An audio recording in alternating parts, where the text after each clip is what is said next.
Selamat pagi pemirsa, saya Daniel Huta Barat akan menemani Anda dengan beragam informasi terkini di antaranya.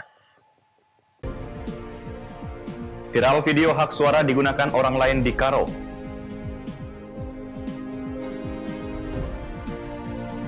Rp1.200 rumah di Tanjung Balai terendam banjir.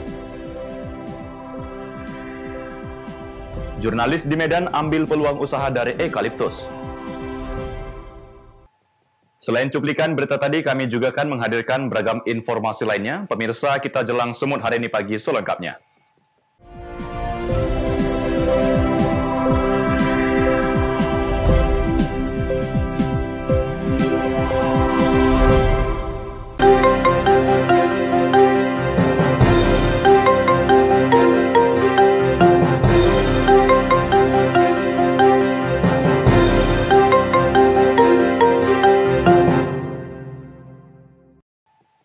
Informasi pertama, pemirsa, beredarnya video viral hak suara digunakan oleh orang lain di media sosial membuat masyarakat Kabupaten Karo heboh. Akibatnya penyelenggara pemilu akan melakukan pemungutan suara ulang.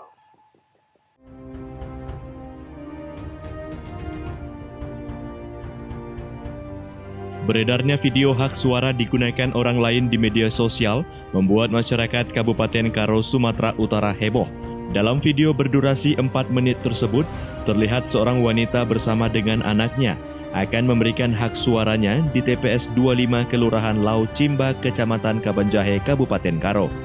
Namun ternyata dirinya sudah tidak dapat menggunakan hak suaranya karena sudah digunakan oleh orang lain. Dalam video, wanita tersebut membawa kartu identitas penduduk karena tidak menerima surat pemberitahuan C6.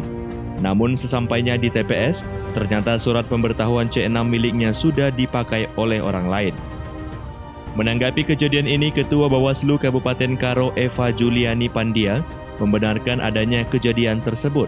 Masyarakat yang mengalami keberatan tersebut sudah membuat laporan ke Panitia Pengawas Kecamatan di Kota Kabanjahe dan sudah ditindaklanjuti untuk direkomendasikan kepada Panitia Pemilihan Kecamatan untuk melakukan pemungutan suara ulang. Lanjutnya, setelah direkomendasikan sebagai pelanggaran administrasi, tentunya diikuti pelanggaran kode etik bagi KPPS sebagai penyelenggara di TPS karena adanya unsur kelalaian yang mengakibatkan seseorang kehilangan hak pilih suaranya. Dan KPPS tidak mengecek terlebih dahulu kartu identitasnya pada saat pencoblosan. Dan untuk tindak pidana tersebut adalah pelaku utama yang melakukan pencoblosan dan akan dikejar. Dan untuk pelanggaran administrasi akan dilakukan pemungutan suara ulang. Untuk itu kemarin bagi yang keberatan pengguna hak pilih itu telah membuat laporan kepada Panwasam kita di Kabanjahe. Jadi Panwasam kita terkait dengan hal ini sebenarnya dari awal sudah membuat himbauan ya untuk pencegahan. Ya, namun karena tetap bersikukuh KPPS-nya ataupun PPK-nya, tentunya ini si pemilih hak itu membuat laporan ke Panwasam kita dan telah ditindaklanjuti untuk direkomendasikan kepada PPK melakukan PSU ya. Untuk itu sekarang kita hanya menunggu pelaksanaan daripada rekomendasi Panwasam kita. Inilah sekarang yang kejadian di TPS 25 Kelurahan Lau Cimba, Kabanjahe. Sementara Komisi Pemilihan Umum Daerah Kabupaten Karo Lotmin Ginting mengaku terkejut dengan adanya kejadian tersebut. Menurutnya pihaknya sudah memberikan bimbingan teknis dengan KPPS harus memberikan surat pemberitahuan C6 kepada orang yang berhak. Dan langkah yang dilakukan sesuai dengan rekomendasi Panwascam akan dilakukan pemungutan suara ulang dan akan digelar pada hari Minggu 13 Desember 2020. Kita juga sebenarnya kan terkejut hal itu bisa terjadi karena ternyata ada di TPS itu ada yang menggunakan surat suara yang tidak berhak menggunakan surat suara itu gitu. Padahal kita sudah bintek dengan KPPS kita harus benar-benar disampaikan surat pemberitahuan kepada orang yang berhak gitu. Tapi tiba-tiba kok ada orang yang tidak berhak menggunakan surat suara itu. Ini kan menjadi pertanyaan kita seperti apa ini kan gitu. Jadi, yang kedua, terus surat Bawaslu datang gitu kan. Baru setelah kita telusuri ke bawah, ke PPK dan PPS memang terjadilah seperti itu gitu. Chandra Bukit melaporkan untuk Eva Rina TV.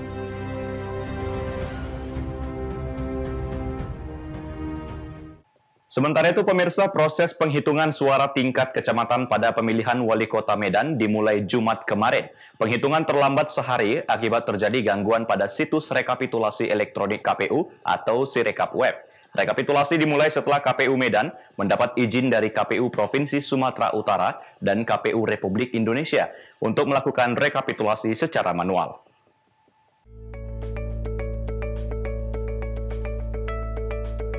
Setelah tertunda sehari, proses penghitungan suara Pilkada Medan tingkat Kecamatan Medan Kota dimulai pada Jumat kemarin. Proses penghitungan suara juga dilakukan di 21 kecamatan yang baru memulai penghitungan. Penghitungan suara yang seharusnya dimulai pada hari Kamis atau sehari setelah pencoblosan tertunda karena terjadi gangguan pada situs rekapitulasi elektronik Komisi Pemilihan Umum atau Sirekap Web. Aturan KPU semula mengharuskan penghitungan manual beriringan dengan pengisian Sirekap. Guna dapat melanjutkan proses penghitungan suara tingkat kecamatan, KPU Kota Medan meminta izin dari KPU Provinsi dan KPU Republik Indonesia. Setelah mendapat izin, barulah proses penghitungan suara manual dimulai. Kita sudah mulai rekapitulasi itu dari semalam. Jadi semalam jam 2 siang kita sudah mulai rekapitulasi tingkat kecamatan. Tapi karena semalam itu Sirekap web kita itu tidak bisa diakses, akhirnya kita skor ya kan dengan kesepakatan kalau sampai hari ini Sirekap kita masih belum bisa mendownload data secara penuh, maka tadi pagi kita buka jam 9, kita sepakatnya kita akan tunggu 1 jam, kalau nggak berhasil juga maka kita lakukan secara manual. Jadi ini sekarang yang kita jalankan adalah rekapitulasi secara manual. Begitupun di Sirekap kita coba akan terus mengaksesnya, jadi nanti tetap secara paralel kita akan coba terus mengakses Sirekap dan memperbaiki data di Sirekap kalau bisa terbuka. Tapi selama itu juga penghitungan secara manual kita jalankan. Hingga Jumat sore baru sekitar 10% suara dari TPS selesai dihitung. Sedangkan pihak Komisi Pemilihan Umum Kota Medan menargetkan rekapitulasi tingkat kecamatan selesai hari Sabtu nanti. Wahyu Pratama melaporkan untuk Evarina TV.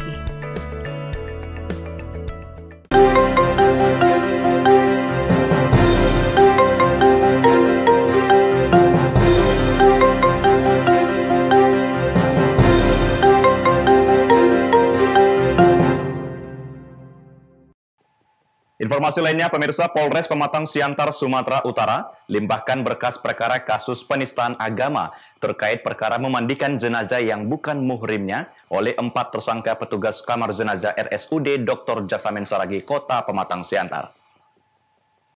4 bulan berselang pasca peristiwa viralnya aksi protes dan pelaporan seorang suami terhadap 4 petugas RSUD Jasamen Saragih, Kota Pematang Siantar yang memandikan jenazah istrinya. Polres Kota Pematang Siantar akhirnya melimpahkan berkas perkara tersebut kepada pihak Kejaksaan Negeri Kota Pematang Siantar. Hal ini diungkapkan Kapolres Kota Pematang Siantar, AKBP Boy Sutan Binanga Siregar, saat menggelar konferensi pers di hadapan sejumlah awak media di Mako Polres Kota Pematang Siantar pada Jumat 11 Desember 2020 kemarin.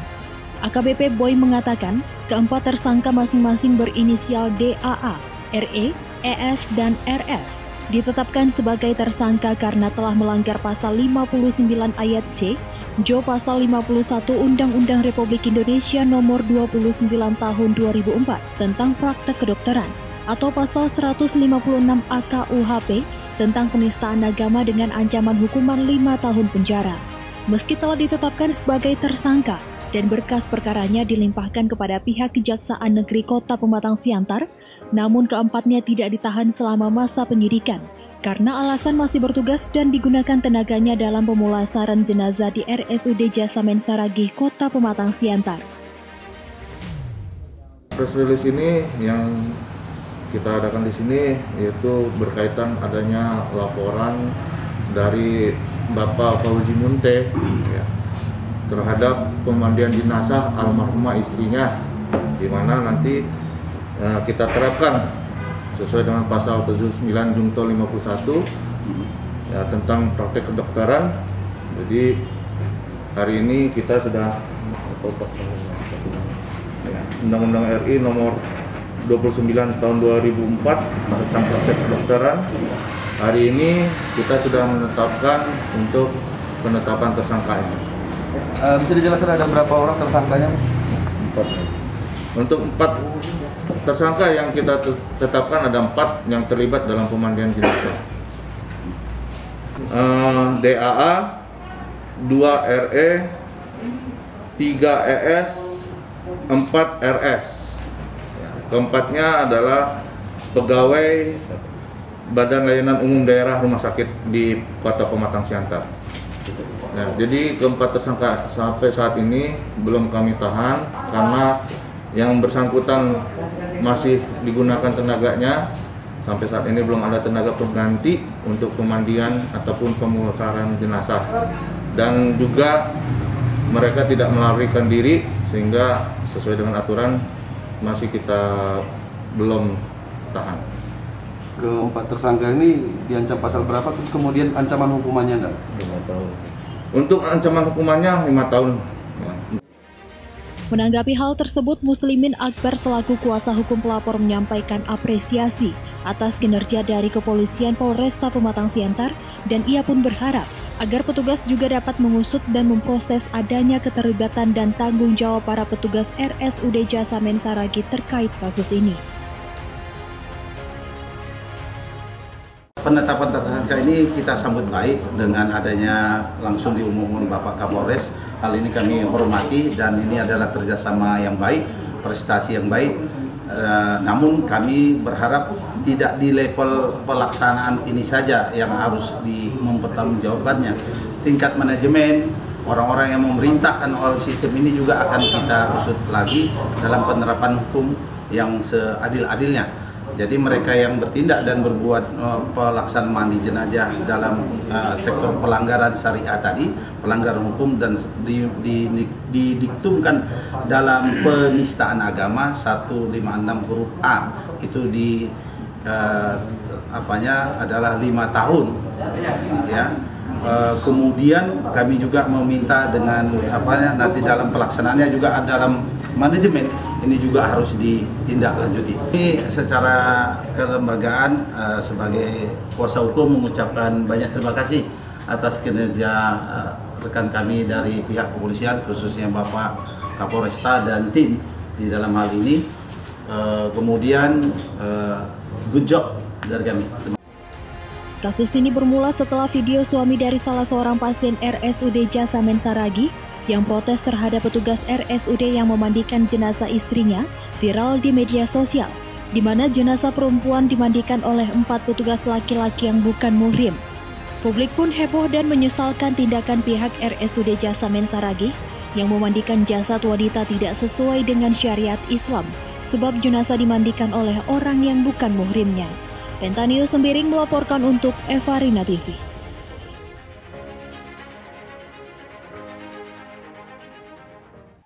Sumut hari ini masih akan kembali sesaat lagi, tetaplah bersama kami.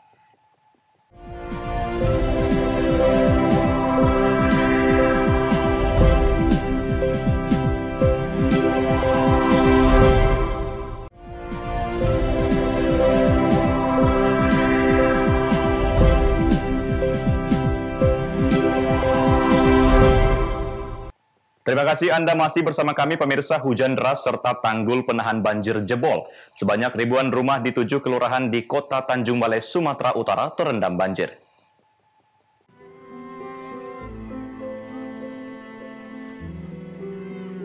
Banjir merendam 7 kelurahan di Kota Tanjung Balai, Sumatera Utara. Pasca pecahnya tanggul penahan di Desa Saidua Hulu, Kabupaten Asahan, membuat ribuan rumah warga terendam banjir. 7 kelurahan yang terendam yakni Kelurahan Sijambi, Pahang, Pantai Johor, Bunga Tanjung, Selat Lancang, serta Kelurahan Selat Tanjung Medan yang tersebar di 2 kecamatan di Kota Tanjung Balai, Sumatera Utara. Sedikitnya ada 1.200 rumah warga yang terendam akibat banjir. Ketinggian air yang merendam akses jalan dan rumah warga berkisar 100 hingga 150 cm.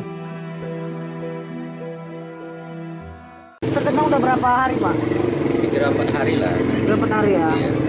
Ketinggian air semana, Pak? Ketinggian air di rumah itu? Adalah setengah meter. Setengah meter ya Pak. Pak, kenapa sekarang tidurnya gimana Pak? Tidur di mana? Ya seadanya lah, cuma dibikin lagi. Masih di dalam rumah bertahan ya Pak? Iya, bisa bertahan saja lah. Sudah ada pemerintah? Tak ada. Tak ada tentang ada bantuan? Tak ada bantuan apa-apa. Jadi harapannya Pak kepada pemerintah? Ya harapan awal yang ada bantuan lah. Warga berharap kepada pemerintah Tanjung Balai dapat memberikan bantuan selain makanan, juga bisa memberikan obat-obatan untuk warga yang terdampak banjir. Wanda Pratama melaporkan untuk Eva Arena TV.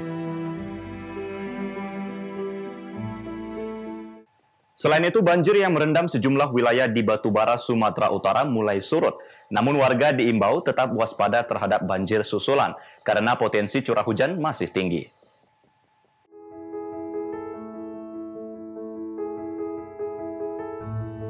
Seperti terlihat di Desa Perjuangan, Kecamatan Sebalai pada Jumat sore, ketinggian air kurang dari 50 cm. Sebelumnya, sejak Senin lalu, banjir merendam ratusan rumah di Desa Perjuangan dengan ketinggian air hingga 80 cm. Meski banjir sudah surut, namun tenda pengungsian dan dapur umum masih tetap disediakan karena masih ada sekitar 81 rumah warga yang belum dapat ditempati. Hingga kini bantuan dari berbagai pihak pun mengalir untuk para korban banjir. Di antaranya Bupati Batubara bersama komunitas sedekah Jumat yang menyalurkan sekitar 500 karung beras kepada para korban banjir. Sementara itu di sela-sela memberikan bantuan sembari meninjau korban banjir serta kondisi tenda dan posko kesehatan, Bupati yang dekat dan peduli dengan rakyatnya ini pun menyempatkan diri makan bersama korban banjir di dapur umum pengungsian warga dengan disambut antusias. Bupati Batubara Zahir yang meninjau lokasi banjir berjanji akan segera menurunkan alat berat untuk memperbaiki drainase dan tanggul-tanggul yang jebol. Sementara untuk penanggulangan banjir secara permanen, pemerintah Kabupaten Batubara akan berkoordinasi dengan pemerintah Provinsi Sumatera Utara. Berdasarkan data Badan Penanggulangan Bencana Daerah Batubara, banjir yang terjadi selama sepekan telah merendam sekitar 3.672 rumah warga, 893 hektar sawah, 545 hektar lahan perkebunan, dan sejumlah fasilitas umum. Banjir di Batubara merupakan banjir kiriman akibat tingginya curah hujan di hulu sungai yang berada di Kabupaten Simalungun, Pematang Siantar, dan Asahan. Pak, kondisi banjir terakhir sampai hari ini? Sekarang kondisi banjir masih memasuki rumah warga, sehingga ada lebih kurang di Desa Perjuangan ini yang rumahnya tidak bisa ditinggali lebih kurang 81 kakak.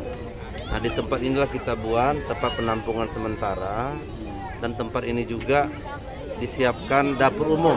Ya, jadi setiap hari ya pemerintah melalui Dinas Sosial dan BPBD ini menyiapkan dapur umum untuk masyarakat yang terdampak banjir di Desa Perjuangan. Jadi kondisi terakhir banjir di Batubara bagaimana Pak? Apa sudah surut? Secara rata-rata ada yang surut, ada yang masih bertahan karena ada drainase yang masih tersumbat. Besok di tempat ini khususnya kita sudah perintahkan Kepala BPBD untuk mengirim beko, kemudian karung pasir yang besok akan ditutup tanggul-tanggul yang menyebabkan banjir itu. Untuk penanganan permanen banjir sendiri gimana Pak? Nah tentu kalau penanganan banjir yang permanen ini kan sungai ini kan termasuk sungai provinsi, ya. Jadi kita nanti koordinasi dengan Pak Gubernur agar bisa ini ditanggulangi secara permanen.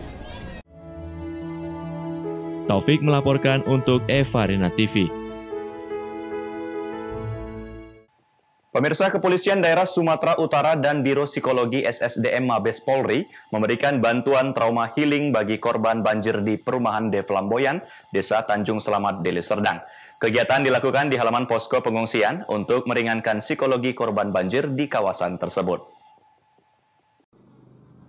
Sekitar 15 personel polisi dan psikolog dari Mabes Polri ikut bergabung dengan anak-anak dan ibu-ibu korban banjir melakukan relaksasi untuk melupakan sejenak kejadian banjir yang meninggalkan trauma.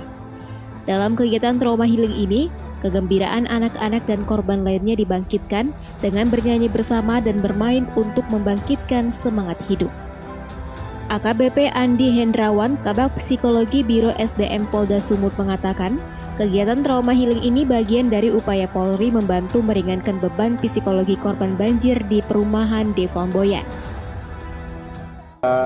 Kita di sini pada dasarnya adalah merupakan rasa empati dari Polda khususnya dan Mabes Polri psikologi khususnya dalam ini adalah melaksanakan kegiatan trauma healing.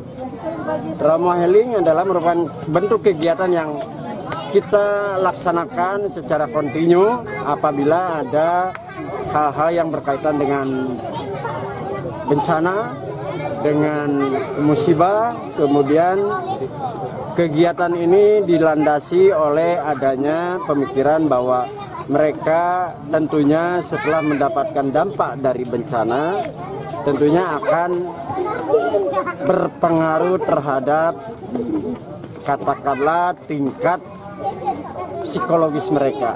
Dalam hal ini adalah ya motivasi menurun, kemudian adanya tingkat stres, depresi, itu adalah merupakan sebab akibat daripada adanya bencana tersebut.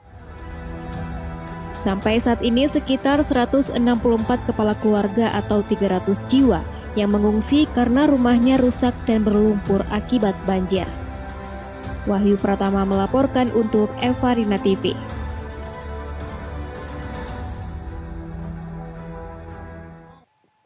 Sumut hari ini masih akan kembali sesaat lagi, tetaplah bersama kami.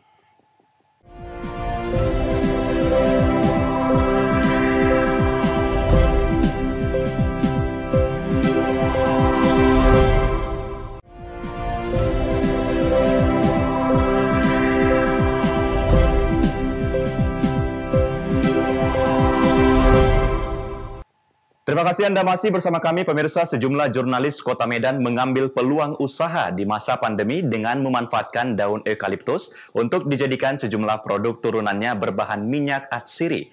Nantinya usaha yang dikembangkan oleh para jurnalis Kota Medan ini diharapkan dapat membantu masyarakat dalam meningkatkan perekonomian tambahan bagi warga Sumatera Utara.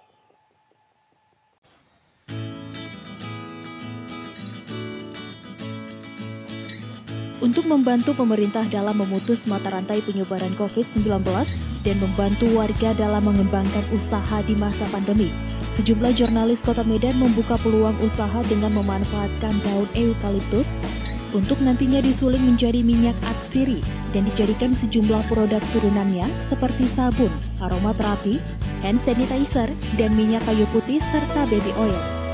Usaha kecil mikro yang digagas jurnalis ini juga nantinya diharapkan dapat bermanfaat bagi kesehatan dan juga untuk peningkatan ekonomi masyarakat di masa pandemi.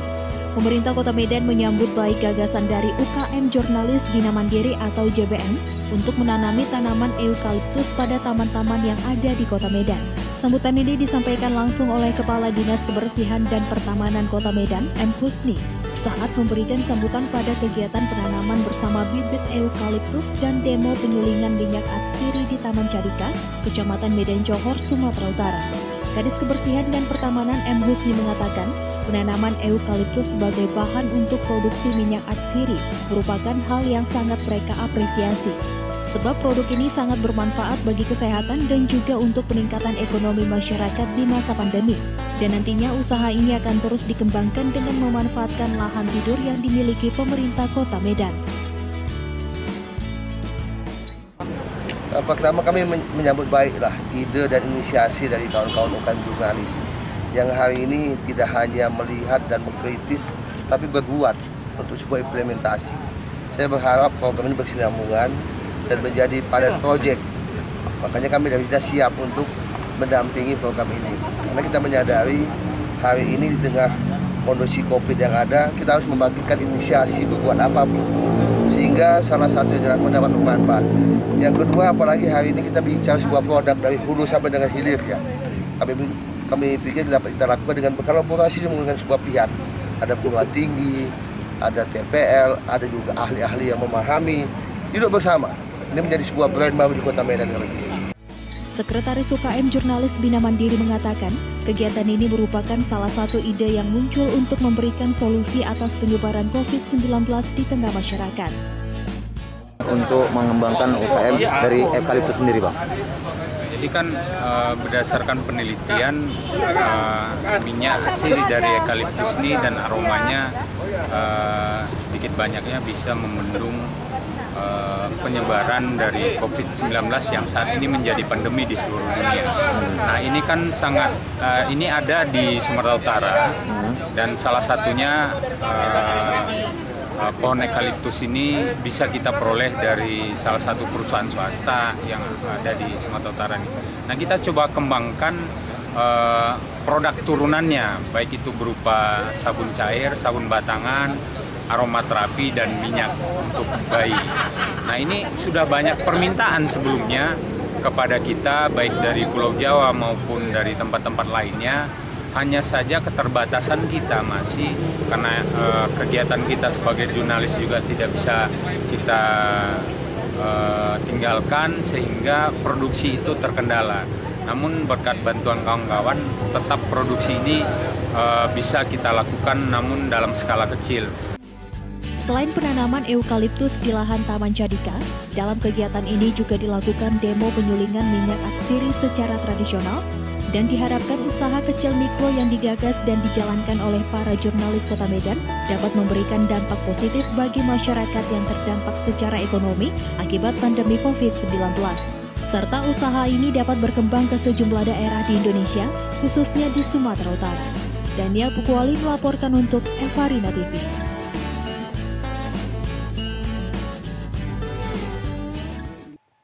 Informasi berikutnya, pemirsa, kawasan wisata Bukit Singgolom di Desa Lintong Nihuta, Kabupaten Toba, Sumatera Utara, segera membangun sejumlah fasilitas umum guna menyambut kedatangan wisatawan di tahun 2021. Bukit Singgolom yang berada di ketinggian 1.700 mdpl ini merupakan tempat terbaik untuk menikmati keindahan Danau Toba dan Pulau Samosir.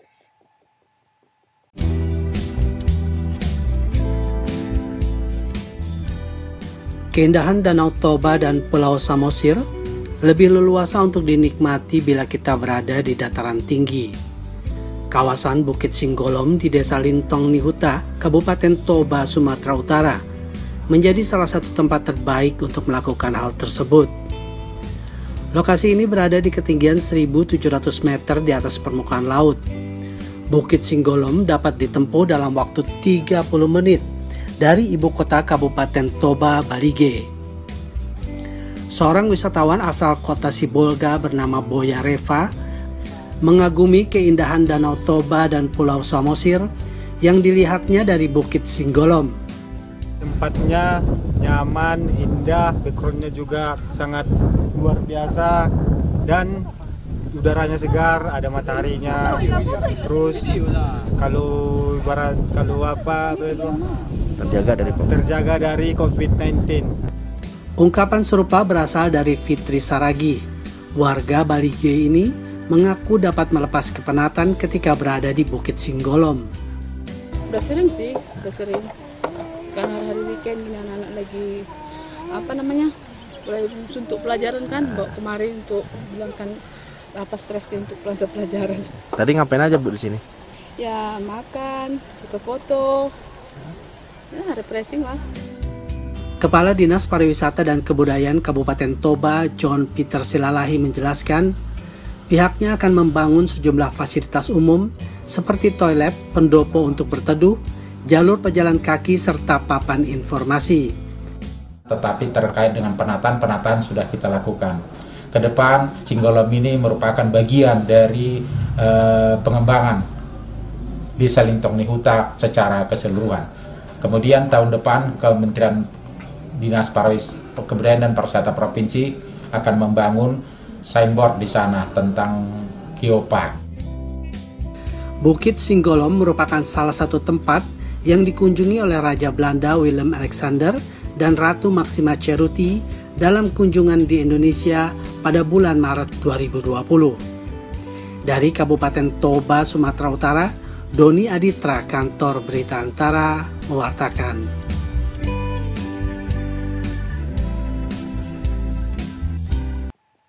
Pemirsa, demikianlah rangkaian informasi dalam Sumut hari ini pagi. Saya Daniel Huta Barat, mewakili kerabat kerja yang bertugas, pamit undur diri. Terima kasih atas kebersamaan Anda dan sampai jumpa.